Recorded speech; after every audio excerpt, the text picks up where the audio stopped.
So hi! Welcome and welcome back to my YouTube channel, and for today's tutorial, ituturo ko sa inyo kung paano nga ba umorder sa TikTok gamit ang ating Pay Later.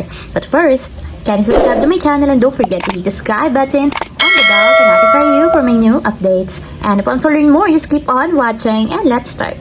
So yun guys, for today's video, i-open lang natin ang ating TikTok account or yung ating TikTok app. And then after yan guys, pumunta agad tayo sa mismong profile or timeline ng ating TikTok. So tap nyo lang yun yung profile. So dito guys sa profile, make sure na updated yung ating TikTok app para meron tayong mga bagong features na makikita sa ating account. So dito sa timeline guys, pumunta lang tayo dito sa your orders or itap nyo yung red basket. And take note nga pala guys, dapat activated yung inyong Pay Later. So kung hindi pa activated or wala pa kayong Pay Later sa inyong TikTok account, maglalagay ako ng link sa description box and nakalagay doon kung paano nga ba i-activate or gamitin ang Pay Later. So, dito naman guys, sa your orders is pumunta lang tayo sa cart.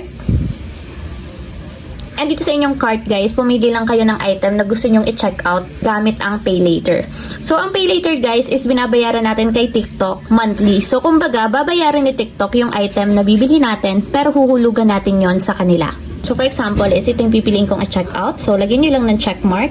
And kung makikita nyo na lalabas na yung presyo dito sa baba. So, ang gagawin lang natin is itap natin yung check out.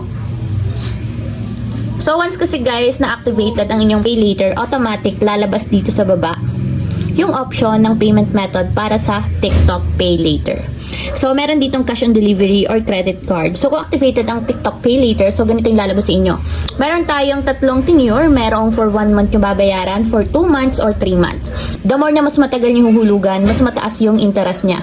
So, depende naman yung sa item guys, yung presyo ng interest. So, pwede siyang bayaran within a month or 2 months or 3 months. So, for example, is babayaran natin siya within 2 months yung aking i-check out.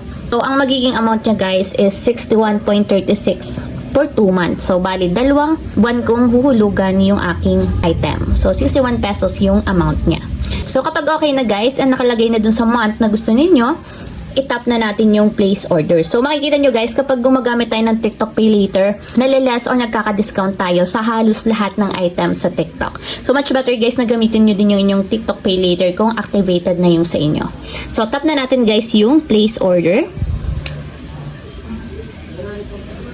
And for security purposes, kailangan ilalagay natin yung ating personal PIN sa TikTok Pay Later.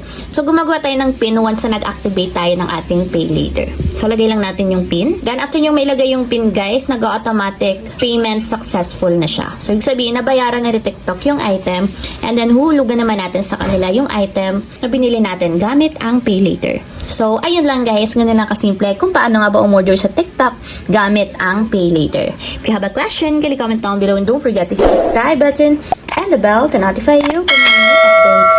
And thank you for watching! Living life, every day, late at night, not okay.